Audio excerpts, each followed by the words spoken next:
vayan a su clase. ¿Ok? Bien. Vamos a ir empezando. Yo sé que ya tienen las diapositivas, así que las vamos a revisar. En el caso del diagnóstico para diabetes mellitus, lo vamos a trabajar con el capítulo 17, ¿sí? Ah, perdón, ¿pueden ver las diapositivas? Sí, doctora. Sí se observa. Sí, doctora, Ok. sí se ve. Ok, entonces, este es el capítulo 17 que habla sobre la función del páncreas endocrino y ahí habla sobre la diabetes, mellitus, las hipoglucemias, ¿sí? Y en el caso de Hashimoto, en el caso de Hashimoto, sí, en el caso de los que son trastornos tiroideos, sí, luego es el capítulo 25, ¿ok? Ahí sí ya les dan más alcance, porque aquí yo, en el caso de las funciones, de las pruebas diagnósticas, lo vamos a ver, pero en el caso de cómo se forma y produce y para qué sirve, bueno, muy rápidamente. Entonces vamos a comenzar con todo lo que es el trastorno, los diagnósticos de laboratorio para diabetes mellitus. ¿Ok? Bien, si ustedes han visto las diapositivas, bueno, eso ya se conoce. En el Perú tenemos una alta tasa epidemiológica con respecto a la diabetes mellitus, tipo 2, muy alta, ¿sí? Muy alta. El Perú, digamos que de cada 10 pacientes, 8 tienen diabetes mellitus tipo 2. ¿Sí? La diabetes mellitus tipo 1 es muy infrecuente en el Perú, pero de todas maneras sí van a llegar pacientes con diabetes mellitus tipo 1. En el caso de la diabetes mellitus, pues es un trastorno que principalmente se ha visto en adultos mayores de 40 años, pero sí tienen factores de riesgo. Como ven, hay muchos factores de riesgo. Permítanme subir el volumen. Sí, hay muchos factores de riesgo, principalmente es el de la obesidad, ¿no? La obesidad, sobre todo porque en el Perú tenemos una dieta tan rica de carbohidratos que el 40% de los peruanos están en ese rango. El diagnóstico de la diabetes mellitus tipo 1 siempre va a ser desde muy pequeño, muy temprano su diagnóstico. En cambio, la diabetes mellitus tipo 2 es, bueno, sí hay una edad promedio, nos dice la literatura que de 40 a 45 años. Ahí se les puede diagnosticar, podemos encontrar en ese tipo de pacientes, ¿no? Con esa edad. Pero actualmente sí ha bajado, se encuentra pacientes de 12 años, 14 años con diabetes mellitus tipo 2 debido a este factor de riesgo que es la obesidad. La obesidad, el sedentarismo y el consumo excesivo de alimentos ultraprocesados porque son los que van a agregar las grasas trans a nuestra dieta, ¿no? Entonces, alrededor del 50% de los pacientes diagnosticados sí tienen un índice glucémico mayor al 7% y vamos a ver que un índice glucémico mayor o menor al 7% pues nos va a decir algo. Ese es el reporte del MINSA, como ven, sí, para el año 2025, bueno, este es el del mes de comienzos del año, es el reporte epidemiológico y ya en el comienzo del año vemos que las mujeres sí tienen un alto porcentaje de diabetes, ¿no? Diabetes mellitus. Esto unido a sus alteraciones hormonales de las hormonas estimulantes de la tiroides, lo que conlleva a que muchas de ellas en una edad de 40, 45 años entren a un síndrome metabólico. ¿No? Entonces, el síndrome metabólico está más asociado a las mujeres que a los varones, como vemos en los porcentajes reportados en el MINSA. La diabetes, sí, pues, desde el punto de vista, como les decía, es muy frecuente entrar a consulta y que la mayoría de los pacientes tengan diabetes mellitus tipo 2, ¿no? Sobre todo en las mujeres. Vemos que en las mujeres es predisponente pues tener este tipo de patología. El problema pues, de un paciente con diabetes es sus complicaciones a largo plazo, ¿no? Las complicaciones a largo plazo son las que vemos deteriorándole la salud a este tipo de pacientes, pues ya a partir de la etapa de diagnóstico. ¿Cuáles son esos factores de riesgo en nuestra población? Aquí dividimos en dos, ¿sí? Como les dije, aquí en el Perú el 85% de las personas tienen diabetes mellitus tipo 2 y estas están asociadas a esa dieta muy rica en carbohidratos en que se basa la dieta peruana, ¿no? Pero no son los únicos factores que vemos, son los únicos factores de riesgo, por eso es que se han separado en modificables y no modificables. Un modificable es ese paciente que baja de peso, y disminuye su índice de masa corporal, pues sobre todo a nivel abdominal, ¿no? Es el que va a modificar la, la concentración de glucosa y puede bajar de tal manera sus niveles de glucosa que ya salga del rango de diabetes mellitus, ¿no? Claro está que eso debe sostenerse en el tiempo, si no el paciente va a seguir teniendo estas alzas de los picos glucémicos y bueno, eso va a deteriorar el organismo. Otro factor modificable es el sedentarismo, al igual como con la obesidad, ¿no? Estos factores tienen que ir disminuyendo en el paciente para que podamos tener una mejor calidad de vida en ellos. Si la dieta es rica en azúcares refinados y grasas trans, como les decía, todos son estos ultraprocesados que comen de las máquinas que tienen en la universidad, pues obviamente aquí vamos a encontrar pues que no hay una modificación. Entonces, si es modificable, si el paciente deja de tener este tipo de dieta. Ahora, si ya está en síndrome metabólico, si el paciente ya lo tenemos en síndrome metabólico, obviamente aquí hay varios factores que hay que modificar. La hipertensión arterial debe estar regulada. La hipertrigliceridemia también debe disminuir porque eso conlleva a que tenga más niveles de glucosa, ¿sí? Y que el colesterol, llamado colesterol bueno, pues esté aumentado, no disminuido como vemos en los pacientes que entran en síndrome metabólico, ¿no? Este HDL bajo, más una hipertensión, más estos triglicéridos elevados, pues el paciente está en síndrome metabólico. Los tres pueden ser modificados, ¿no? En cambio, los que no son modificables es la herencia familiar. Desde un punto de vista genético, como lo vamos a ver más adelante, pues sí, hay una modificación, hay una herencia inherente en las familias, así como las dislipidemias familiares, ¿no? Son inherentes en un grupo familiar. Lo mismo pasa con la diabetes mellitus. Mayores de 40 a 45 años es un factor no modificable. Es indudablemente si avanzado la edad aumenta de peso, pues ahí está tu factor que no, en la edad no es modificable. ¿Hay mayor riesgo en ciertas razas? Sí. La etnicidad sí tiene una mayor, digamos, predisposición a tener diabetes mellitus. Por eso nosotros que somos una población mestiza y somos una población urbana, porque es por la dieta, ¿sí? Es que es un factor no modificable, ¿sí? En el caso de las clasificaciones de la diabetes, vemos que la diabetes tiene varias clasificaciones, hay varios tipos, ¿no? La diabetes mellitus tipo 1, tipo 2, que son las más conocidas, la diabetes gestacional también, que es lo más. Pero últimamente el ADA ya considera otros tipos de diabetes, que es el MODI y las diabetes secundarias. Esas diabetes secundarias que hay una hiperglucemia debido pues, a otros factores.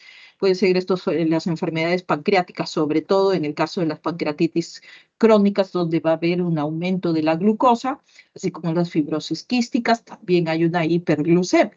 En el caso de algunos fármacos, como los glucocorticoides, los antirretrovirales que exponen a los pacientes con VIH, que consumen los pacientes con VIH, pues vemos que también van a terminar haciendo una hiperglucemia y por ende es otro tipo, ¿no? De diabetes secundaria.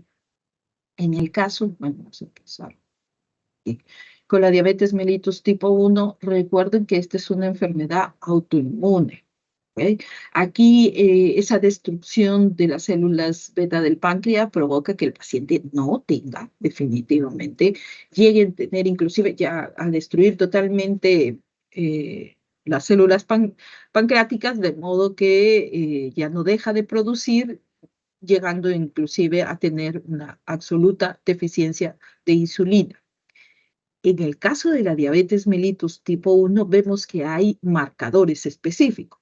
Y aquí hablamos de autoanticuerpos. El GAT es una enzima que tenemos a nivel, principalmente a nivel del páncreas y a nivel del cerebro. El GAT es una enzima. Entonces, un autoanticuerpo es lo que se busca, porque si existe la enzima en la célula y ésta se está destruyendo de manera autoinmune, de manera inmune, pues el anti-GAT nos va a decir qué es lo que está pasando. Sí. Ese es un tipo de marcador, ¿sí? Que marcador anti, anticuerpos, ¿no? Entonces también tenemos el anti-insulina y el anti-insulina A2, este es el 1. El anti-insulina y el anti-IA2 son marcadores específicos para diagnosticarnos si hay o no hay la presencia de la insulina y que la destrucción de esa insulina se deba básicamente a un proceso autoinmune. En el caso de la diabetes mellitus tipo 1, sí, se recuerden que les decía que es de niños, muy niños, se detecta, ¿ya? Entonces, generalmente ocurre en esta edad.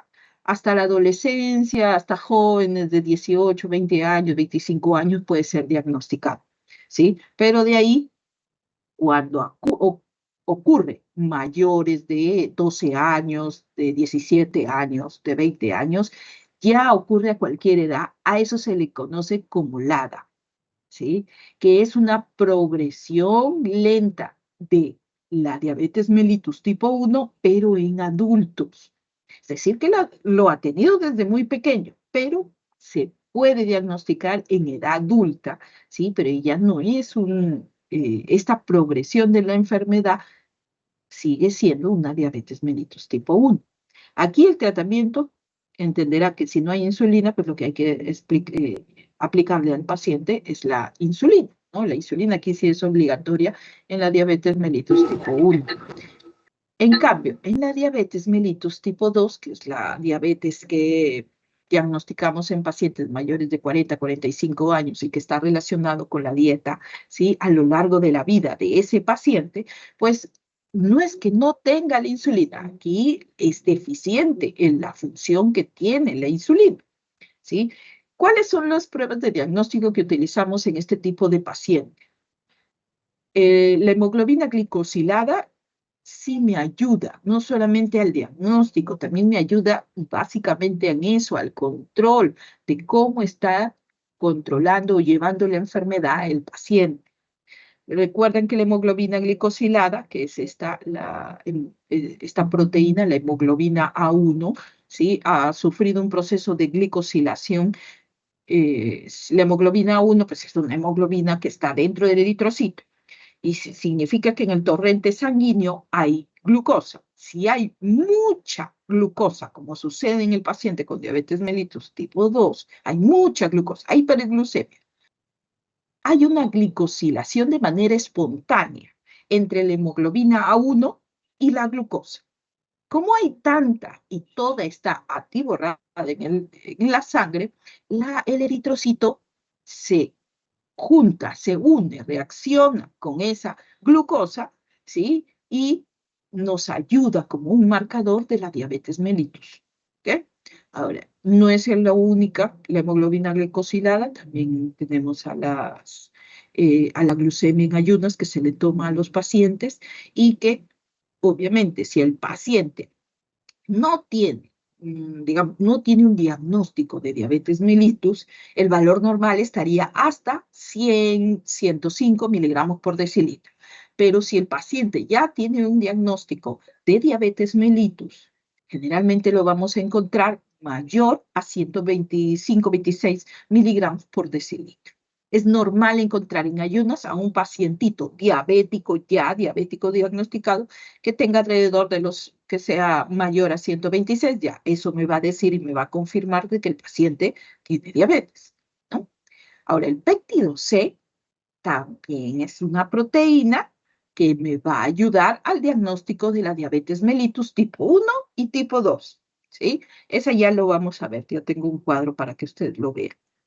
Los factores de riesgo en la diabetes tipo 2, si se diagnostica a lo largo de la vida del paciente. No es que la diabetes aparezca de la noche a la mañana, ¿no? Es consecuencia de una dieta progresiva a lo largo del tiempo de la vida del paciente hasta llegar a una edad adulta con factores de riesgo como hipertensión, obesidad, sobrepeso, ¿no? Entonces, ahí aparece la diabetes mellitus tipo 2. Pero si el paciente no es sedentario, no tiene obesidad, ¿sí? Y no tiene antecedentes familiares, o así tenga antecedentes familiares y no aparece la diabetes, pues simplemente no va a aparecer. El síndrome metabólico también es un factor de riesgo para la aparición de la diabetes mellitus tipo 2. Un síndrome metabólico, se recuerden, como todo síndrome, es un conjunto de deficiencias que deben presentarse.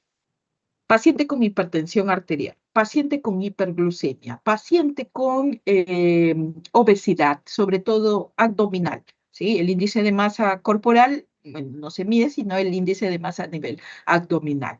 Entonces, los triglicéridos o la hipertrigliceridemia me va a motivar a que el paciente entre en síndrome metabólico, ¿no? Más el Perú, así como hay etnicidad para la diabetes mellitus, pues digamos que también hay una predisposición en nuestras etnias, en nuestra raza, de tener el HDL, el colesterol HDL bajo, ¿sí? Entonces, son factores que aparecen sobre todo en el paciente con diabetes mellitus tipo 2. Si el paciente tiene síndrome metabólico, obviamente va a tener diabetes mellitus tipo 2. ¿Ok? Son factores modificables. Como ven, la obesidad y el sedentarismo son factores modificables. Tú quitas al paciente y lo bajas de peso. El paciente para bajar de peso tiene que moverse. Obviamente, va a tener un mejor control de la diabetes mellitus. ¿Sí? Bueno, eso no quita de que tiene que dársele al paciente medicación oral, sobre todo, hasta que llegue un momento en que ya la medicación oral, pues, sea combinada o se tenga que colocar únicamente concentraciones de insulina, ¿no? La diabetes gestacional es esa diabetes que se da sobre todo en las mujeres gestantes y que aparece principalmente en el segundo trimestre, ¿sí? Del embarazo, y esto se debe a que, como hay en el embarazo toda una alteración hormonal y el gasto de energía, toda la energía que tiene la mamá y que adquiere por la alimentación se la lleva el bebé, eso hace que la gestante pues coma más, ¿no? Y al comer más, puede provocar obesidad. Entonces, la ingesta excesiva de carbohidratos conlleva a la obesidad. La ingesta excesiva de lípidos también lleva a la obesidad. ¿Sí? Entonces, en estas pacientes, generalmente sí, al diagnosticarle, principalmente con la prueba de tolerancia a la glucosa, es el diagnóstico, se le puede, digamos, tratar a través de la insulina resistencia. Pero así como apareció en un segundo trimestre, va a aparecer una vez que la mamá dé a luz. Ya los niveles de glucosa van a comenzar a normalizarse, terminado el embarazo, al mes aproximadamente, ya los niveles de glucosa desaparecieron, ¿no? Bajaron a la normalidad. Entonces, ¿qué tipo de prueba nos va a ayudar sobre todo al diagnóstico de la diabetes gestacional? Es la prueba de tolerancia a la glucosa, ¿sí? Esta prueba de tolerancia a la glucosa vemos que siempre va a ser, primera, son 3 tomas, ¿ok? La primera toma, como dice ahí, es en ayunas. Se espera que si la paciente en ayunas tenga mayor o igual a 92, todavía estamos ante una sospecha. Pero después de una hora de haber ingerido alimentos o de haberse aplicado, ¿no? Estas diluciones de glucosa que se les da al pacientito, ¿sí? A la hora debería tener su pico menos de 80, pero los pacientes que tienen diabetes, ese pico sube más de 180 miligramos por decilitro. La otra prueba se hace a las 2 horas, ya no se le da nada, se supone que ya se le dio hace unas 2 horas atrás, y ya no debería haber el pico. El pico de 180 debería comenzar a bajar, ¿sí? Entonces, esas 180 debería bajar hasta 153 como mínimo. Si el pacientito después de las 2 horas mantiene una glicemia de 200, 230, pues te confirma efectivamente que es una prueba positiva para diabetes gestacional.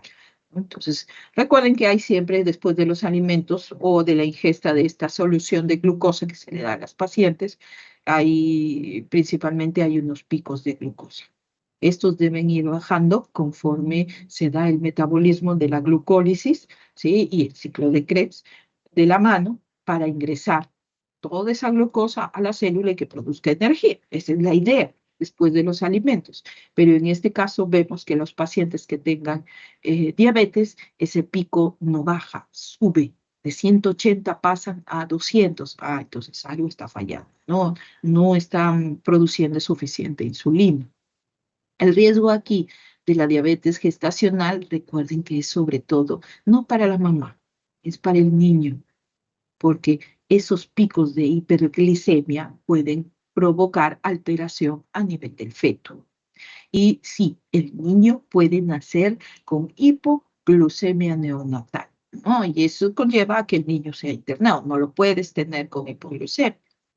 Las últimas diabetes mellitus que está el ADA sobre todo ha considerado y lo tiene dentro de sus diabetes mellitus tipo 4, tipo 5, son los MODI, ¿sí? El MODI es de causas genéticas y aquí sobre todo lo que es una mutación a nivel de una enzima que es la glucoquinasa y esa glucoquinasa, si recuerdan, va a la conversión de la glucólisis para que se convierta en piruvato y entre el acetilcoenzima A entre al ciclo de Krebs, ¿no? Entonces, no hay esa glucoquinasa, aquí no pasa nada, no hay esta conversión de glucosa en energía y por lo tanto toda la glucosa se mantiene en sangre. Entonces, tiene hiperglucemia, pero es una causa genética, es una mutación en la producción de una síntesis de una enzima. ¿Sí? Aquí el diagnóstico, sobre todo en estas, si son causas genéticas, hay que ser intergenético, no queda de otra. ¿Por qué? ¿Cuál es la sospecha aquí? La sospecha no es la hiperglucemia, porque yo veo que hay diferentes tipos de hiperglucemia, tipo 1, tipo 2, es todo gestacional, son hiperglucemia. Pero aquí lo que conlleva o lo que te da la sospecha siempre va a ser la historia familiar, ¿no? Si en la historia familiar hay jóvenes, muy jovencitos, con un diagnóstico de hiperglicemia, igual que la diabetes mellitus tipo 1, que es genética, porque es autoinmune, pues esto aparece desde muy joven. Entonces, por eso el MODI, ¿sí? Es una diabetes de jóvenes. La diabetes secundaria, como les decía, hay enfermedades que producen hiperglicemia y la hiperglicemia se da sobre todo en las pancreatitis crónicas, ¿sí? Y la fibrosis quística. Ahora, los fármacos pueden ayudar al aumento de la hiperglicemia, ¿no? Al aumento de la glucosa, al igual que otros factores, ¿no? La acromegalia también. Hay muchas enfermedades que pueden producir diabetes secundaria. En las etapas, la interpretación de este cuadro básicamente es, recuerden que todas empiezan con una concentración normal, la normoglucemia, una concentración normal de glucosa. Avanzado en el tiempo, vemos que muchas de ellas van a verse alteradas, sobre todo en la diabetes mellitus, ¿no? Entonces, la tipo 1, generalmente vamos a ver que de normoglicemia va a pasar a una hiperglicemia más rápido que la diabetes tipo 1, ¿no? ¿Debido a qué? Recuerden que la insulina aquí no hay, por lo tanto, la hiperglicemia va a ser más constante. La diabetes mellitus tipo 1, recuerden que hay una destrucción de las células beta, ¿sí? De las células beta, y eso hace que los niveles de glucosa en sangre, pues, comiencen de normales, pasen a una hiperglucemia. Resulta que en la diabetes mellitus tipo 1, sí hay un estado preasintomático. Como ven, en el preasintomático hay una normoglicemia, hay niveles. La primera, el individuo, el paciente tiene una normoglicemia por un tiempo, pero esto hace que progrese en 5 años, aparezca ya una disglucemia. Una disglucemia, saben que es cualquier, si es hiper o si es hipo, ¿no? Entonces, esta progresión es en el tiempo, pero una vez que aparezca esta disglucemia, rápidamente va a pasar a una hiperglucemia. Ahora, si el paciente constantemente está en hiperglucemia, pues es un paciente que tiene ciertas características en la tipo 1, ¿no? Sobre todo cuando, así como hay la poliuria, polidixia, pérdida de peso, prurito, aquí también se ve. La diabetes tipo 2 también. El problema de la diabetes mellitus tipo 1 es que el paciente puede pasar muy rápidamente a cetoacidosis diabética, ¿no? Y tener a un paciente con cetoacidosis diabética, pues es una complicación que se da principalmente en este tipo. Aquí esto debido a que a estas hiperglucemias, porque inclusive en la orina, ¿sí? Estás eliminando cuerpos cetónicos. Esta formación de cuerpos cetónicos hace que cambie el pH de la sangre y eso provoca que el paciente entre en su cetoacidosis diabética. La mellitus, pues, recuerden que aquí no es porque no produzca o se haya destruido la insulina. Aquí simplemente sí produce insulina, pero no funciona o simplemente dejó de funcionar y por lo tanto, el páncreas ya no lo secreta. Entonces aquí también es una progresión en el tiempo, no tan rápida como en la diabetes mellitus tipo 1, que en 5 años aparecerá. Esta es en el tiempo. Tú tienes a pacientes adultos con sobrepeso, con sedentarismo, que solo estamos sentados, ¿sí? Entonces, aquí sí también tienes tus síntomas característicos: polidixia, poliuria, polifagia, pérdida de peso, prurito, pero aquí la hiperglucemia se encuentra muy elevada y muy mantenida en el tiempo, ¿no? El paciente entra en una insulinoresistencia, como les dije, las células pancreáticas funcionan, no hay problema, pero produce insulina, cada vez que comemos algo, produce insulina, eh, eh, y esto va a promover que la insulina lleve glucosas al hígado, al hepatocito, para que se produzca glucólisis y cloricrex, y eso nos da energía. Pero aquí falla. La insulina está en tan poca cantidad que no puede llevar la glucosa que hay en sangre, no la puede llevar toda hacia el hígado. Entonces, va a mantenerse en sangre. Y si se mantiene la glucosa en sangre, va a entrar en hiperglucemia, ¿sí? Aquí también tengan en cuenta que los transportadores, ¿se acuerdan de los GLUT? Los transportadores también van a empezar a fallar. Se van a cerrar porque hay muchos transportadores que son dependientes de insulina. Y si no hay insulina, ningún transportador va a cumplir su función. Al menos los que son dependientes de insulina, porque hay otros independientes de insulina, ¿sí? Y bueno, eso es lo que provoca que generalmente un paciente con hiperglucemia, que sea diabético tipo 2, generalmente lo vas a encontrar cansado, te va a referir un cansancio extremo. ¿Debido a qué? ¿Por qué? Porque la glucosa no entra al hepatocito, no se convierte en energía, no hay glucólisis, no hay ciclo de Krebs, porque falta glucosa, falta el producto principal, que es la glucosa. Entonces, esto también trae como consecuencia, pues, que haya otros tipos de trastornos, ¿no? Eh, Debido a que el cuerpo se encuentra cansado, sin energía, van a encontrar una hormona contrarreguladora que provoca que el hígado libere el glucógeno. ¿Quién le dice que libere glucógeno? El glucagón.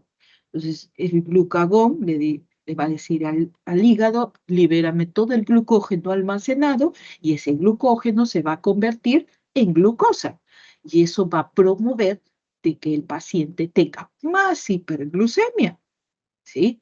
Y recuerden que esta hiperglucemia, pues, digamos que provoca que haya una alteración en los filtros glomerulares, ¿sí? Y de modo que va a haber un incremento en que se reabsorba glucosa, como se elimina a través de la orina, ¿sí? va a haber también glucosa que sea devuelta hacia sangre, ¿no? Entonces ahí tenemos otro problema de cómo mantiene la hiperglucemia. Bueno, les hablaba del filtro glomerular porque un paciente diabético, como tiene este problema a nivel de los filtros glomerulares, pues va a permitir que se reabsorba la glucosa, pero que deje pasar a las proteínas. Y si las proteínas son eliminadas a través de la orina, recuerden que no hay proteínas para formar músculo. Por lo tanto, un pacientito diabético va a bajar de peso.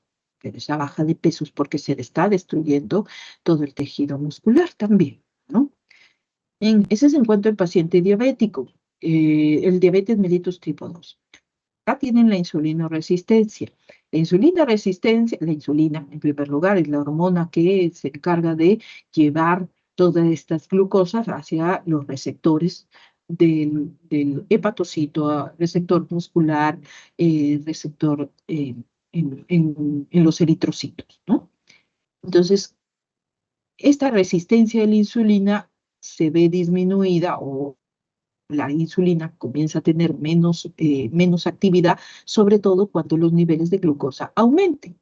Entonces, cuando hay un aumento de glucosa, pues el páncreas va a comenzar a secretar insulina, pero no es todo lo que secreta, también va a provocar que haya lipólisis.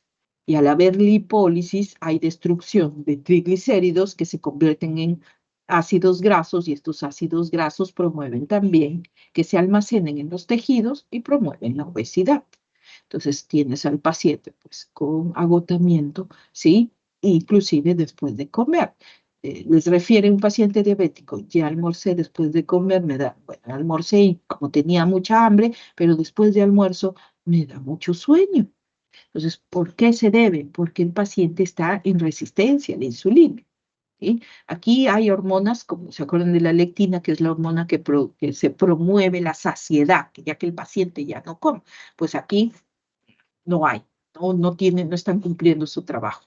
Y la dinopectina, que es la que promueve a la insulina, y a su vez esta promueve, ambas, ¿no? Van a promover un proceso inflamatorio en los pacientes con insulinoresistencia.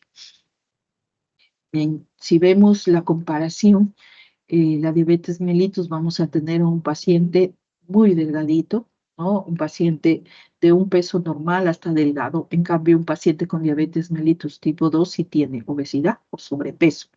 ¿Sí? Entonces, la cetoacidosis diabética se presenta principalmente en la diabetes mellitus tipo 1. La tipo 2 es muy rara, es muy infrecuente tener pacientes con diabetes mellitus tipo 2 y que tengan cetoacidosis diabética. ¿Sí? Hay excepciones, claro, va a haber excepciones, pero esos ya son otros tipos de complicaciones. Mm. El ADA es el que ayuda a establecer para el MINSA todas estas tablas de los valores de glucemia normales, ¿no? Y valores alterados. Vemos que el normal en el Perú y de acuerdo al ADA es que sea menos de 100 en ayunas. ¿Sí?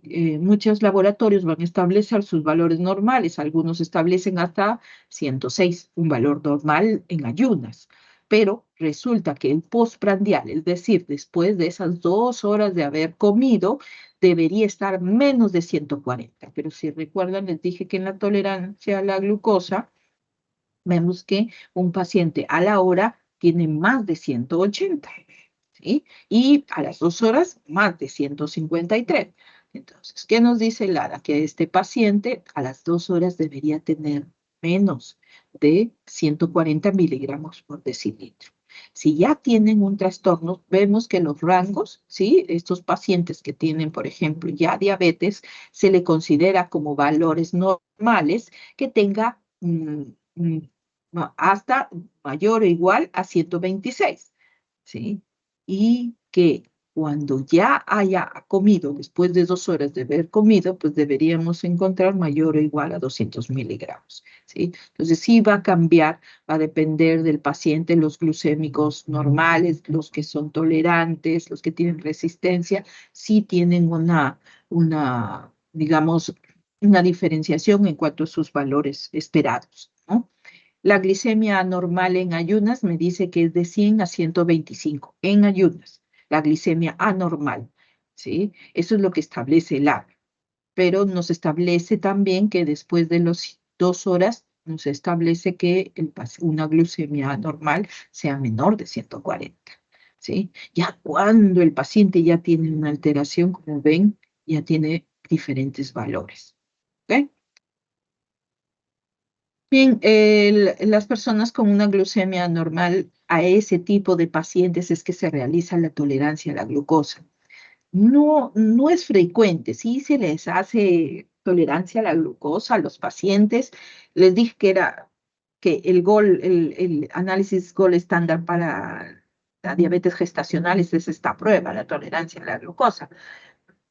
En cambio, a los pacientes que tienen diabetes, que ya tienen una hiperglucemia mayor a 126, tú no le puedes hacer este tipo de prueba. Imagínense que el paciente tenga más de 126, ¿sí? Más de 126 y que tú tengas esa sospecha de diabetes. A este tipo de pacientes no le puedes hacer porque recuerden que va a tomar la glucosa y de 126 en ayunas se le va a elevar, pues, hasta 200. Entonces, tienes ahí un problema en el paciente, ¿no? Eso no puede ser. Entonces, generalmente, ¿a quién se le hace esta tolerancia? Bueno, ya a las diabéticas gestacionales, pero también a esos pacientes que entran en el limbo, por así decirlo. Y un día se hace una glucemia y resultó en 110, otro día en 90, otro día en 105, otro día. Entonces, esas variaciones entran en un limbo. Como no sabes si tiene o no tiene diabetes o hiperglucemia, pues se le hace las pruebas de tolerancia a la glucosa.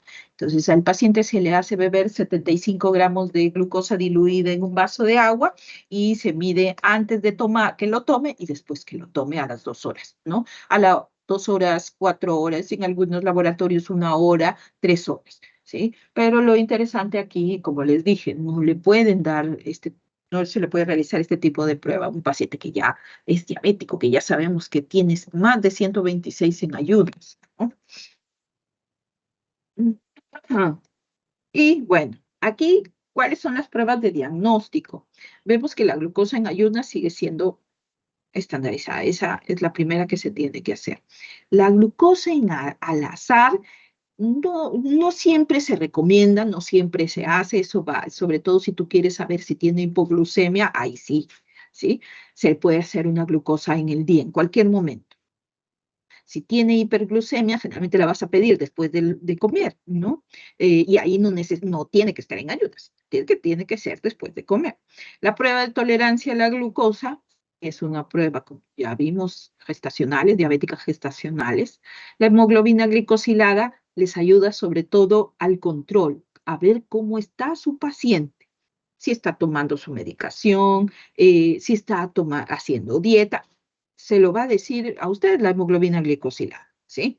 Hay otros exámenes, sí. Uno de ellos, ya vimos, los anticuerpos, ¿sí? Los anticuerpos GAT, los anticuerpos antiinsulina, ¿sí? Esos son marcadores establecidos, ¿no? Claro está que el ministerio no los hace, ¿ok? Pero tenemos también el péptido C y la microalbuminuria. Esos tres están en su libro, por si acaso den una ojeadita, ¿sí? Vamos a hablar de la tolerancia a la glucosa. Este test, como les decía, se realiza en ayunos y 2 horas después de haber ingerido este vaso con glucosa, ¿no? Entonces, esta es una prueba que generalmente nos va a ayudar a ver si el paciente deja de estar en el limbo, ¿sí? En el limbo. Y vemos si sus niveles de glucosa se mantienen normales después de comer o si se elevan o después de tomar el vaso de glucosa, ¿no? Si está contraindicado, como les decía, ¿sí? Hay pacientes que ya tienen diabetes. Sí, y a ellos no se les puede hacer una prueba de tolerancia a la glucosa. Imagínense en ayunas, si está en 120, se le va a elevar pues a más de 200. Entonces no se le puede hacer esta prueba. En cambio, en los pacientes, ya les dije, gestacionales y que están en el limbo, ahí se les puede hacer. Hay otro que no están, que está contraindicado generalmente en los pacientes que tengan alteraciones gastrointestinales en la reabsorción, porque recuerden que la glucosa debe ser absorbida a nivel de los enterocitos. ¿sí? Y si tiene el paciente ya una alteración en esa reabsorción, obviamente los niveles no van a ser los mismos. No me va a decir si está reabsorbiendo o no glucosa, ¿sí? Y en los pacientes, pues también que tengan algún problema gastrointestinal, alguna alteración, ¿no? En el tracto gastrointestinal. Este test de tolerancia, como les decía, se toma en ayunas antes de darle ese vasito con glucosa al paciente y eh, se mide a las 2 horas, a las 4 horas. ¿Ok? Ya. Si no hay glucosa que se le pide al paciente, se le pide tomar la prueba en ayunas y se le dice, después de almorzar, almuerce al mediodía y venga para tomarle una prueba de glucosa, ¿ok? Eso es también a las 2 horas de haber comido y después les dicen, se le va a volver a tomar a las 4 horas después de haber comido. Entonces, en algunos casos cuando no hay glucosa, ¿sí? Cuando en laboratorio no hay glucosa. Entonces, de esa manera podemos ver si esos picos de glucosa, ese índice glucémico que se da después de las comidas, es muy elevado, ¿sí? O está dentro de los valores esperados. Entonces, basándonos en eso, bueno, ¿se acuerdan que les dije que la tolerancia es para las diabéticas gestacionales? Esta se hace entre las 24 a 28 semanas, que básicamente es el segundo trimestre. ¿Ah? Entonces, bueno, también a los pacientes que tienen que están en la ambigüedad, ¿no? Que no se sabe si están en el limbo, a ese paciente se le hace. Ahora, a los pacientes con síntomas de diabetes mellitus, solo y siempre y cuando su glucosa en ayunas sea normal. Si no es normal, si está en 120, 130, no se le hace. Por eso les decía, imagínense, en ayunas 120, con la glucosa se le subirá a 200, 300. No se puede hacer ahí en este tipo de pacientes. Bien, la hemoglobina glicosilada, como les explicaba, es un proceso de glicosilación entre los eritrocitos y la glucosa abundante que hay en la sangre. Entonces, como los eritrocitos viven aproximadamente 120 días, la hemoglobina glicosilada me da resultados de glucosa en porcentaje, en promedio, quiere decir, en los 3 meses antes o atrás. O sea, me refleja lo que tuvo el paciente 3 meses atrás, ¿sí? Pero me van a decir, pero ahí dice 120 días, son 4 meses. En promedio se toman 3 meses, porque recuerden, los que nacen, los eritrocitos que nacen, se combinan con los que ya son adultos y con los que son viejitos. Entonces, para no tener porcentajes erróneos, se tomó por promedio 3 meses en que voy a encontrar a estos 3 tipos de eritrocitos. ¿Okay? En 3 meses. Por eso se toma el promedio de 3 meses. Te dan el reporte de 3 meses atrás. ¿Okay? Ahora, esta hemoglobina glicosilada nos dice que un paciente en 2 a 3 meses atrás, ¿cómo estuvo un porcentaje? Puede ser que, hoy estuvo en valor normal, 90, pero resulta que dentro de 2 días ya no estaba en valor normal, comió demasiado carbohidrato, por lo tanto te subió a 200. Muy bien, tuvo otra fiesta al día siguiente, comió también más y en la semana comió menos, por lo tanto bajó sus niveles de glucosa hasta valores normales, pero en unos días más se fue de fiesta y ahí hubo eh, alcohol, hubo comida, mucho carbohidrato, subió nuevamente. Entonces, ¿qué es lo que me da a entender esta prueba de hemoglobina glicosilada? La hemoglobina glicosilada me dice eso promedio de 90, 120, 200, 300, 90, 80. ¿Cuál ha sido su promedio de glucosa en esos 3 meses atrás? Por eso es cuando ustedes vean los resultados, usted dice que si el resultado del paciente es, por ejemplo, 7%, ¿qué significa? Que en esos 3 meses atrás sus niveles de glucosa han estado en promedio de 154 miligramos por decilitro. Y entiendan que 154 miligramos por decilitro no es un valor normal. Entonces, ¿qué me está dando a entender? Que efectivamente mi paciente tiene diabetes mellitus, ¿sí? Diabetes mellitus. ¿Qué pasa si mi paciente le reportan 5%? Que el paciente aquí con 5% ha tenido un promedio de glucosa de 97 miligramos por decilitro. ¿Tiene o no? ¿Eh? ¿Puede ser un paciente diabético con 5%? Puede. Pero sobre todo, ¿quién tiene un 5%? Un paciente que no es diabético. ¿Ok? Ahora, para considerar al paciente diabético, realmente el promedio debe ser mayor de 7%. Por eso la hemoglobina glicosilada mayor a 7% o igual a 7% se asocia a que haya mayores eh, riesgos. O sea, es un paciente diabético que tiene más riesgo ¿a qué? A hacer retinopatía, quedarse ciego, nefropatía, problemas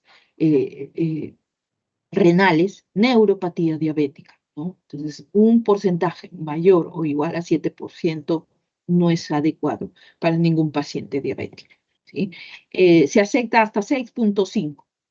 Hasta 6,5% se acepta como un valor normal. Mayor a 6,5% ya está asociado a todas estas, digamos, alteraciones que se dan, que acompañan a las hiperglucemias. ¿Cuándo van a solicitar la hemoglobina glicosilada? ¿Sí? Para el diagnóstico de la diabetes, se acompaña también con una glucosa en ayunas y con una prueba de tolerancia a la glucosa. Esta hemoglobina glicosilada se solicita generalmente cada 3 a 6 meses en los pacientes diabéticos, ¿sí? ¿Por qué? Porque debo controlar que sus niveles sean menores al 7% en el caso de la diabetes mellitus tipo 2 y menor de 7% en el caso de la diabetes mellitus tipo 1, ¿sí? Entonces, tiene sus propios riesgos, ¿sí? Su propia utilidad. Entonces, si tú tienes un paciente con 8,5% de hemoglobina glicosilada, ¿cómo lo interpretas? Que es una diabetes mal controlada. Generalmente este paciente no le está funcionando el tratamiento, la dosis que le has dejado eh, de metformina, ¿no? O simplemente ya se volvió un paciente insulino dependiente. Para eso te ayuda la hemoglobina glicosilada. Bien, la prueba de cetona principal o la formación de cuerpos cetónicos, les había explicado que es específicamente para la diabetes mellitus tipo 1. Son los primeros pacientes que van a terminar produciendo cuerpos cetónicos, que van a seguir la ruta de la cetogénesis. Esa glucosa, ¿sí? Va a comenzar a producir tanta acetilcoenzima A que en vez de irse al ciclo de Krebs, todo ese acetilcoenzima A se va a producir cuerpos cetónicos mediante la ruta de la cetogénesis. Entonces, ¿qué es lo que trae como consecuencia? La cetogénesis, la cetoacidosis diabética, ¿sí? La cetoacidosis diabética. ¿Y cómo lo detecto que mi paciente tenga cetoacidosis? ¿Sí? Es a través de la orina. Sí hay pruebas específicas en sangre, pero únicamente para el beta-hidroxibutarato, que son cuerpos cetónicos. En cambio, lo que elimina, si ustedes han hecho una prueba de orina o si han visto una prueba de orina, les pueden reportar cetonas. Les reportan cetonas y les van a reportar cetona 1 cruz, cetona 2 cruces o cetonas 3 cruces.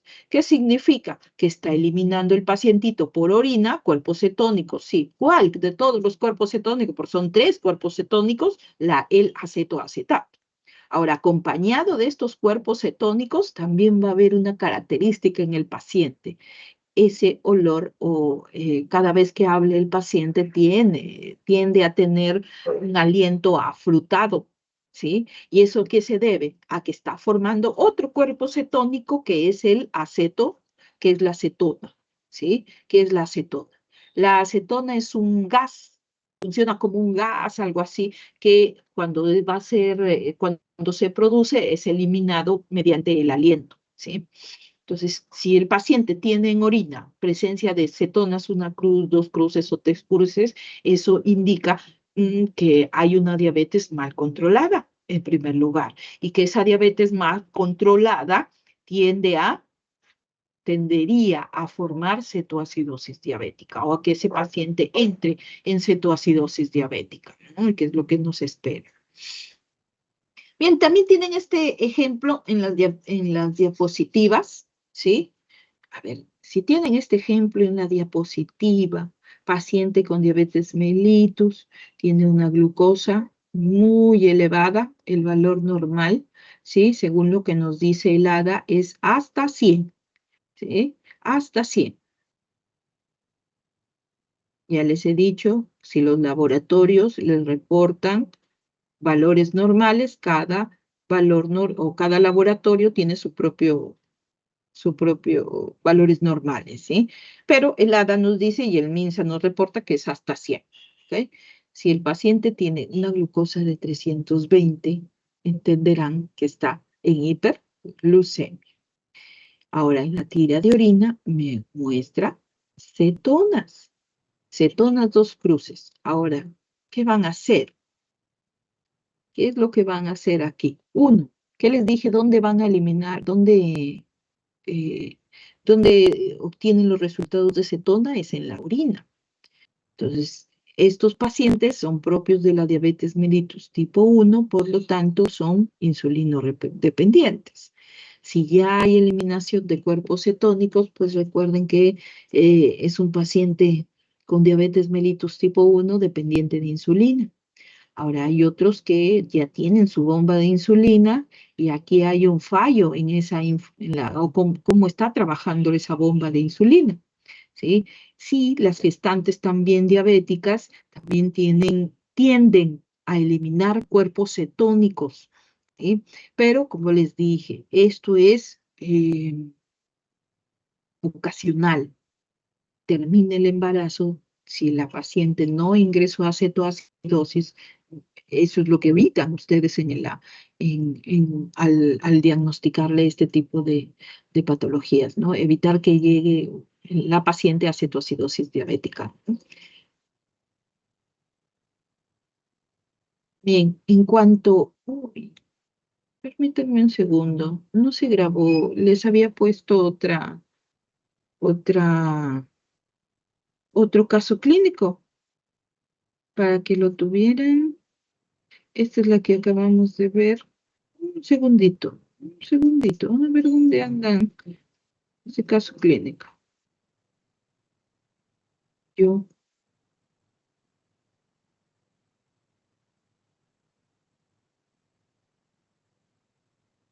este es el que, uy, ya, este es, no el que les descargué, permítanme, voy a dejar de compartir un ratito, ¿sí? Dejar de compartir, dejar de presentar, y voy a compartirles el otro. Ah, ya, esto no,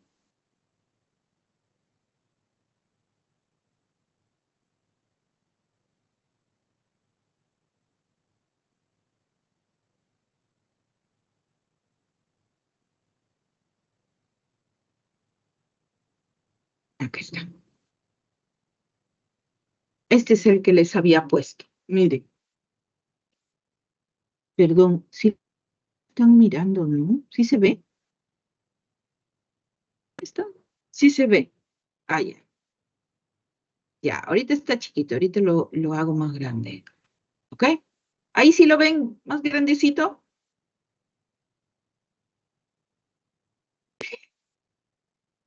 Ups. A ver, no sé qué hacer. Vamos a ver si lo comparto de otra manera.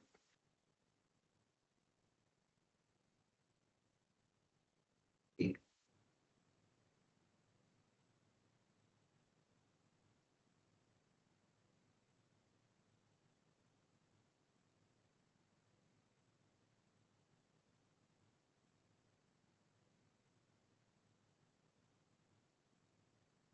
ah, este no es. Por eso no me deja compartir. Dejar de compartir. Dejar de presentar.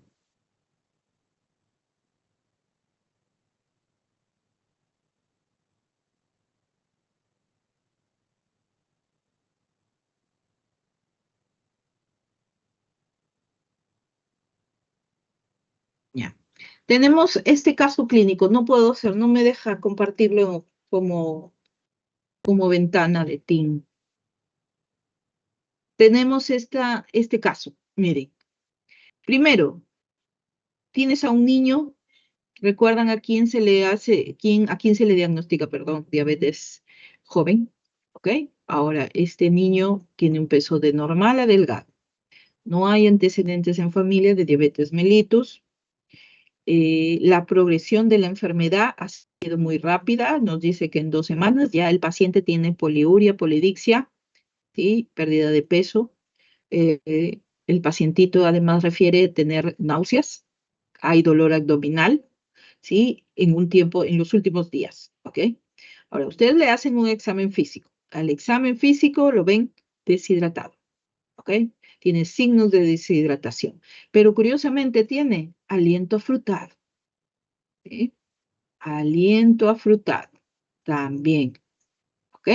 La deshidratación y el aliento afrutado. Ahora, a nivel de la respiración, se le hace la auscultación y nos dice que es profunda y rápida, ¿ok? Bien. ¿Cuándo le solicita, qué pruebas de laboratorio solicitan ante la sospecha de esa diabetes mellitus? Muy bien, lo primero siempre va a ser glucosa en ayunas, ¿sí? Lo segundo va a ser hemoglobina glicosilada. Ese aliento afrutado, ¿sí? Me dice que hay algo. Por lo tanto, pueden solicitar o examen completo de orina o específicamente cetonas en sangre, ¿ok? Ahora me dice péptido C. Y yo les dije que el péptido C también es una prueba de diagnóstico para diabetes mellitus, ¿ok? Y nos habla ya de los anticuerpos anti-GAT. El GAT es una enzima, por lo tanto, esta enzima va a ser destruida, por eso hay anticuerpos anti la enzima, ¿sí? Y cuando a este paciente se le salió positivo. El péptido C no hubo, por lo tanto, puede que le reporten negativo o indetectable, ¿ok? Pero en el caso del examen de orina, les reportaron que las cetonas estaban en 3 cruces. Una hemoglobina glicosilada de 10.5 y una glucosa en ayunas, alta, de 200, no 210. Ahora, antes de seguir, el péptido C, ¿qué es? El péptido C, ¿sí? Es una partecita de la proinsulina, es decir, de la hormona inactiva. La insulina se sintetiza en el páncreas, como dice aquí, ¿ok? Pero tiene una hormona o una precursora inactiva. ¿Y cuál es esa precursora inactiva? La proinsulina. Ahora, la proinsulina se divide en 2 partes. La insulina, que es la parte activa, y el péptido C, que digamos que no hace nada. Es la parte inactiva. Pero necesito a la insulina y al péptido C, ¿sí? Los dos. Los necesito en la proinsulina. Y cuando esta proinsulina se activa, se divide en insulina y en péptido C. ¿Ok? La cosa es que el péptido C es un fragmento que es parte de la proinsulina. Ahora, este péptido C, ¿para qué lo quiero? Porque es un indicador de que se está produciendo insulina, ¿sí? Este puede ser detectado tanto en orina como en sangre. Ahora, ¿cuándo solicito un péptido C? Para diferenciar los 2 tipos de diabetes que acabamos de explicar. Mellitus 1, diabetes mellitus tipo 1 y diabetes mellitus tipo 2. ¿Por qué? Porque como les decía, ambos son hiperglucemias. Entonces, ¿cómo sé? Y ambos tienen la polidixia, polifagia, poliuria. Ambos tienen. Ambos en el paciente se presenta casi igual. No les digo igual, casi igual. Entonces, ¿cómo hago para diferenciarlos? Pues al paciente se le solicita el péptido C. Entonces, el péptido C es muy bajo o escaso nulo en la diabetes mellitus tipo 1. En cambio, en la diabetes mellitus tipo 2, sí está elevado o puede estar normal. Muy raramente está bajo, muy raro es encontrar el péptido C bajo en la diabetes mellitus tipo 2. Muy raro. Más frecuente es encontrarlo dentro de valores normales o elevados. ¿Ok? Entonces ya sabemos que si está bajo, diabetes mellitus tipo 1. Y si está elevado, diabetes mellitus tipo 2. ¿Ok? Muy bien. Entonces, teníamos este ejemplo, ¿sí? En que el pacientito, ¿sí? El pacientito tiene péptido C indetectable. Ahora sí, díganme, si es indetectable, negativo, nulo el péptido C, ¿qué tipo de diabetes será? ¿Tipo 1 o tipo 2? Si es Tipo indetectable, 1, doctora, doctora. tipo 1. Tipo 1, ¿ok? Entonces, si ya sabes que es tipo 1, ¿a quién se le encuentra cuerpos cetónicos? A los pacientes con diabetes tipo 1. ¿Qué te indica la hemoglobina glicosilada en 10.5? Uno, que hay una hiperglucemia, que no hay control, por lo tanto son insulino dependientes, ¿ok? Insulino dependientes. Y más su glucosa en ayunas. Entonces, ¿cuál es la interpretación? Uno, que tienes a un paciente con hiperglucemia. Dos, ¿qué me dice la hemoglobina glicosilada? No hay control. No hay control en largo plazo. O sea, todo el tiempo, esos 3 meses, 4 meses, no ha habido control de la glucosa. Ahora, las cetonas en un paciente significa riesgo de cetoacidosis diabética y todas las complicaciones que trae la cetoacidosis diabética. Ahora, un péptido C indetectable me confirma que ese paciente o ese páncreas no está formando, ¿sí?, insulina. No está formando su propia insulina, no hay formación. Pero ya les he dicho, una proinsulina, que es la hormona inactiva, está formada por una insulina y por un péptido C. Si no hay péptido C, no se está formando esa proinsulina que va terminando activándose en insulina, ¿sí? Y los anticuerpos anti-GAT, sí. Estos anticuerpos son positivos, sobre todo en los pacientes con diabetes mellitus tipo 1. ¿Sí? El cuerpo anti-GAT significa que en ese páncreas la enzima GAT está siendo destruida por anticuerpos, alguien los está destruyendo. Eso significa positividad en ese marcador. ¿Ok? Este marcador es positivo para diabetes mellitus tipo 1. Se los dije en el primer cuadrito. Ahí está para que lo encuentren. ¿Ok? Ahora sí, ya, antes para terminar.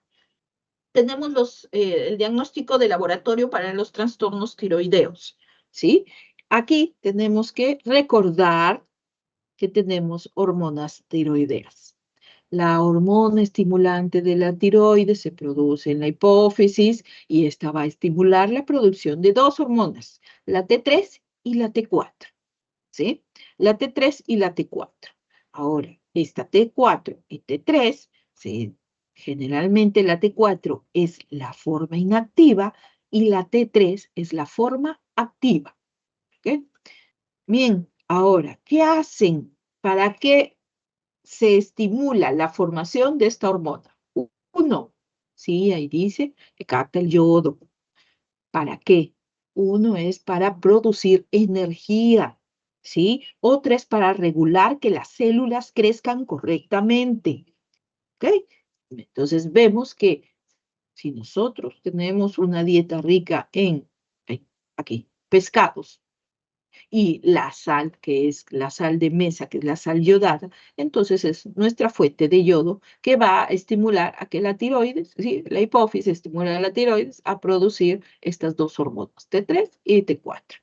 ¿Ok? Doctora, Ahora, como disculpe. ya se van, ya ves, iba a decir, ya se van. A ver, ahorita terminamos. Espérame, ¿qué pongo? Descartar, mantener. Ay, mi señal seguro. Ahí ya la ven. Ahí Ya, sí se ve, doctora. ya. Entonces, tenemos esta síntesis, ¿sí? De la T3 y la T4, siempre estimulada por una dieta rica en pescados, sal de mesa, para poder producir una hormona inactiva y una hormona activa. Ambas se necesitan, ¿sí? Para, sobre todo, para la absorción de las proteínas, ¿ok? Muy bien, ahora, ¿cómo hago o cómo compruebo que mi paciente tenga estas hormonas? A través de unas pruebas de laboratorio. Primero, se puede medir la hormona estimulante de la tiroides, se puede medir, es medible. Entonces, esta TSH es la hormona estimulante de la tiroides, es la primera que me va a decir si hay una función tiroidea. ¿Quién más me dice si hay una correcta función tiroidea? La T4 libre, que es la última que se forma. Y, en cambio, perdón, la T3 total es la que me va a ayudar al diagnóstico del hipertiroidismo. ¿Ok? Del hipertiroidismo. Hay otros marcadores, ¿sí? Generalmente el médico solicita estas tres, pero hay otros marcadores que viene a ser el anti-TPO, que son anticuerpos antiperoxidasa tiroidea, es decir, está midiendo la producción de una enzima. El TPO es una peroxidasa, ¿ok? Entonces, está viendo si hay alguien que me está destruyendo esta enzima, ¿ok? Y tenemos el anti-TG. El anti-TG es Doctora, disculpe, se quedó en la diapositiva de síntesis de T3 y T4. Ah, a ver, dejar de compartir.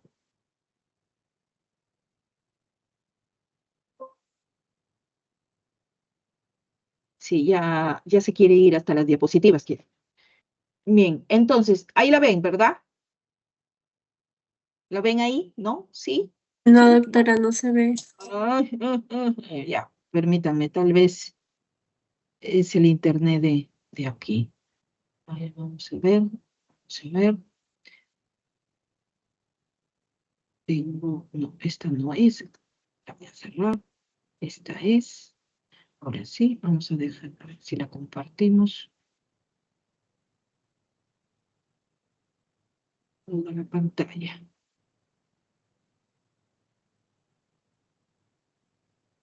Ahí.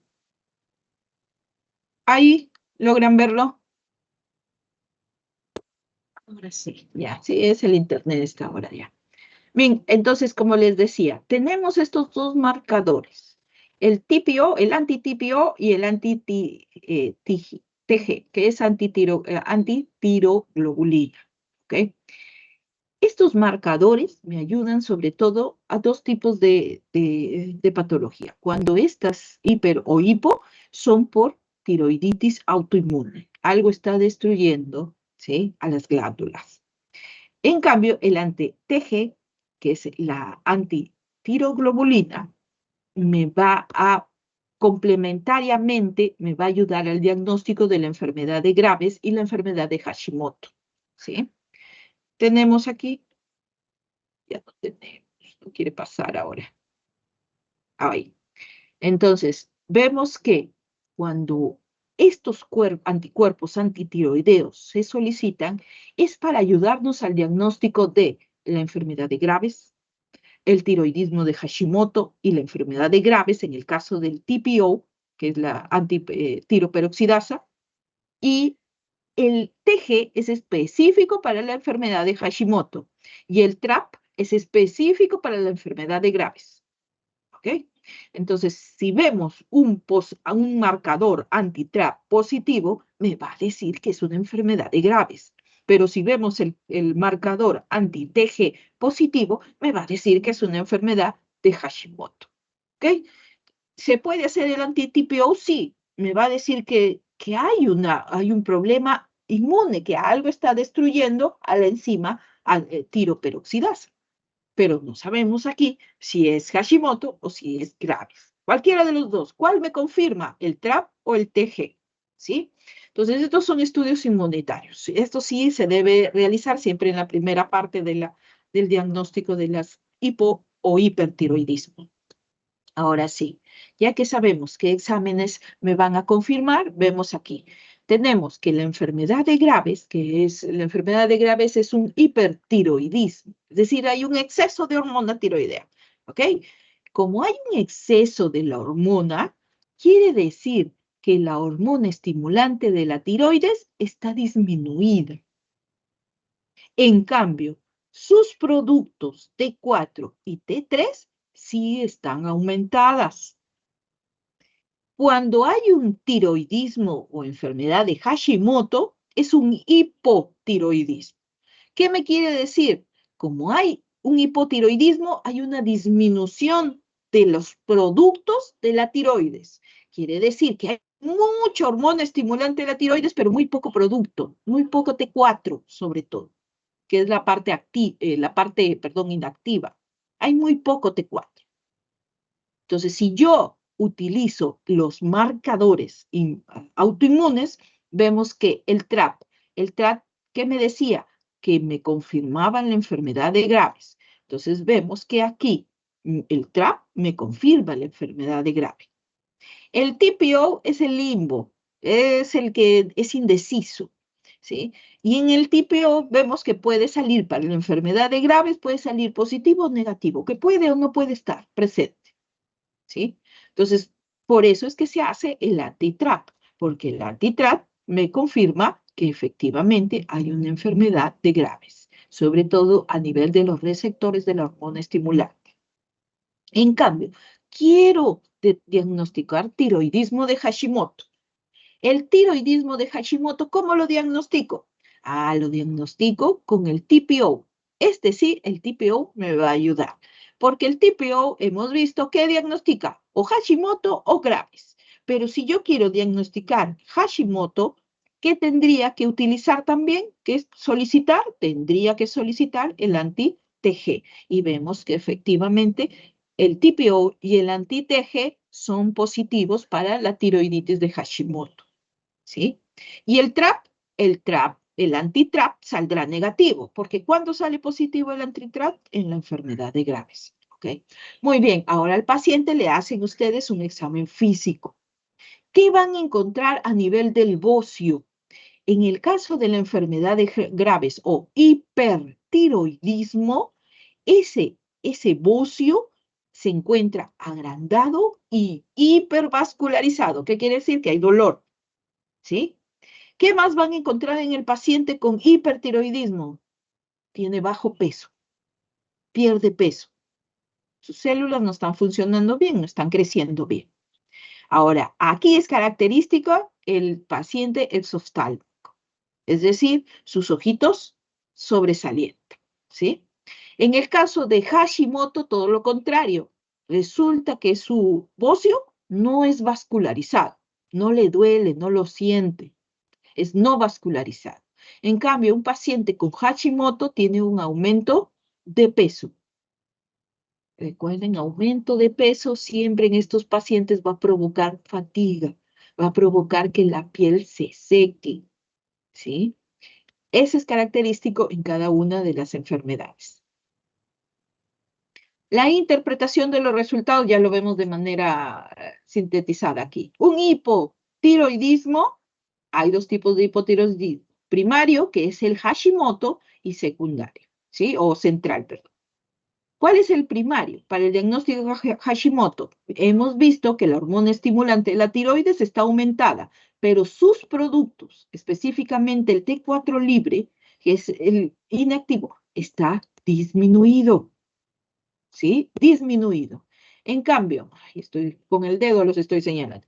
Acá, en cambio, la hormona estimulante de la tiroides está disminuida o normal, pero la T4 libre está disminuida cuando es hipotiroidismo central. Hipotiroidismo, recuerden que es el tiroidismo de Hashimoto, ¿ok? Hipotiroidismo. Aquí, hipertiroidismo, ya en la enfermedad de Graves, vemos que los productos, sobre todo el T4 libre y el 3, están aumentados, pero la TSH, la hormona estimulante, está disminuida cuando es hipertiroidismo primario. Y cuando hay adenomas, ahora sí, cuando hay adenomas, sí, vemos que ambas están aumentadas. Cuando la hormona estimulante y la T4 libre está aumentada, cuando hay adenomas hipoficiarios. Ahora, cuando hay una tiroiditis autoinmune, cuando hay una destrucción, para eso que utilizo los marcadores, ¿sí? El TPO es positivo en Hashimoto, pero su hormona estimulante de la tiroides, ¿sí? Está aumentada. Lo vemos aquí también. En cambio, el marcador anti-TRAP era positivo cuando había una enfermedad de Graves. Muy bien, hay la enfermedad de Graves, pero ¿cómo está su hormona estimulante? Está disminuida, ¿ok? Está disminuida. Entonces, estos marcadores no pueden solicitarse solo el marcador sin saber cómo están sus niveles de hormonas TSH, T3 y T4 libre, ¿sí? Entonces, es un conjunto de pruebas que deben solicitarse. En el caso del caso clínico que tienen aquí, tenemos que, bueno, aquí su TSH está disminuido, está menos de lo esperado, ¿sí? Tienes a un varón ya con pérdida de peso, tiene exoftalmos, esos ojos agrandados, tiene palpitaciones, pero su TSH está disminuido. En cambio, su T4 libre, ¿sí? Lo vemos en 3.2 aproximadamente, y el T3 está en 220 nanogramos por decilitro. Ay, pero resulta que el TRAP salió positivo. ¿Se acuerdan cuál es la enfermedad que sale el TRAP positivo? La enfermedad de enfermedad Graves, de doctor. Graves. O sea, que acuérdense que el TRAP es para la enfermedad de Graves, ¿sí? Por eso el hipotiroidismo, en el examen físico vemos ciertas características, ¿sí? Las características del hipotiroidismo y la tiroiditis de Hashimoto siempre va a ser, aparte de los síntomas que les había colocado aquí, ¿sí? En el caso del hipotiroidismo, el aumento de peso, la piel seca, la fatiga por el aumento de peso, ¿sí? Recuerden que la auscultación física al bocio ayuda. Eso es lo que va a hacer que soliciten ustedes estas pruebas de tiroidismo, ¿no? Para el diagnóstico de la tiroides. Aquí vemos que el bocio generalmente está en crecimiento, ¿sí? Es un bocio grande y en el tiroidismo, inclusive leve, hay un bocio aumentado, ¿sí? La glándula sí aumenta esa presencia de yodo. En el hipertiroidismo, que es la enfermedad de Graves, si ya lo tienes a un paciente bajo de peso, ¿sí? Tienes problemas de palpitaciones, temblores, hay una menorrea en ellos, ¿sí? Y bueno, la glándula también está aumentada, pero aquí el aumento es sobre todo 2 o 3 veces más a su tamaño normal.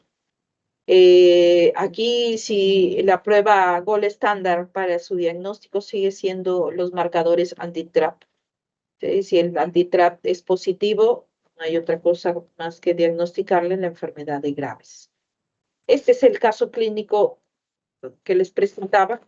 Tienes a una mujer ya de 32 años, resulta que tiene fatiga, pérdida de energía, aumenta de peso, obesidad, ¿sí? 5 kilos en 3 meses, piel seca, y refiere que su familia sí hay problemas de la tiroides, sobre todo la mamá ha presentado hipotiroidismo.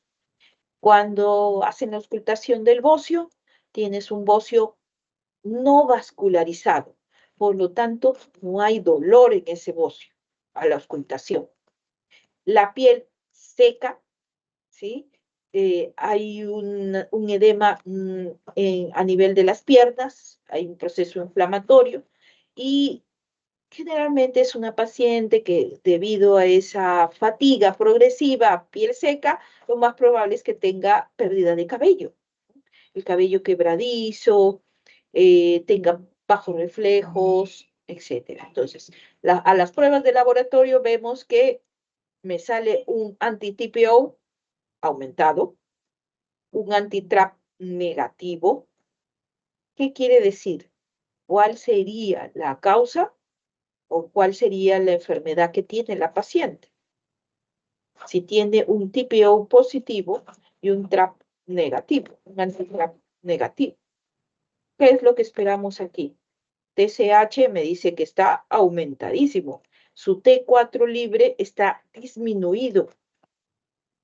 Si vemos Hashimoto. el cuadrito, ¿sí? Si vemos el cuadrito, vemos que el T4 disminuido y el TSH aumentado nos da también una indicación de que es un O primario, ¿sí? Y me salió TPO positivo, por lo tanto, eso confirma la prueba de, perdón, la patología de Hashimoto, ¿ok? Muy bien, no sé qué más tenía. Bueno, esta es la explicación de lo que les acabo de decir. ¿Por qué no la enfermedad de Graves? Porque el TRAP salió negativo, ¿sí? Cuando el TRAP es, anti-TRAP es positivo, ese sí me confirma la enfermedad de Graves, ¿ok? Aquí no hay taquicardia, no hay pérdida de peso, todo lo contrario, hay un aumento de peso, hay una piel seca todavía y hay fatiga.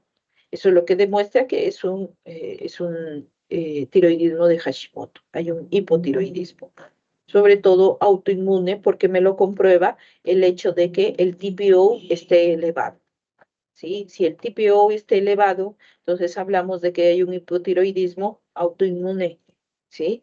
De tipo autoinmune. Y nada más. Esas son todas la clase de que teníamos pendiente. Permítanme un segundo antes que se vayan. Ya, falta unos minutitos. Quiero tomar captura de la lista de asistentes, ratito.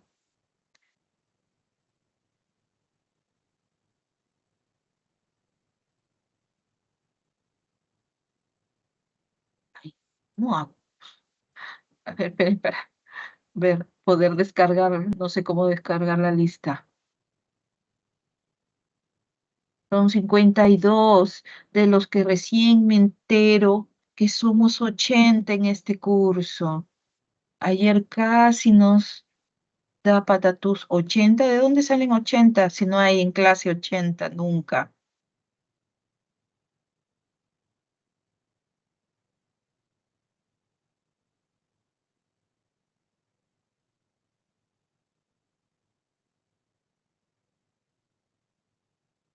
Ya, no se vayan, no se vayan. Estoy tratando de copiar la lista. Si no, no aparece su ver más.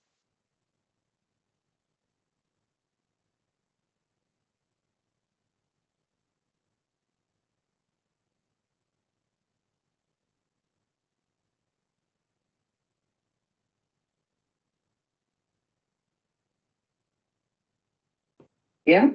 Ya está bien, doctora. El día que se ha presentado, el 10 de septiembre.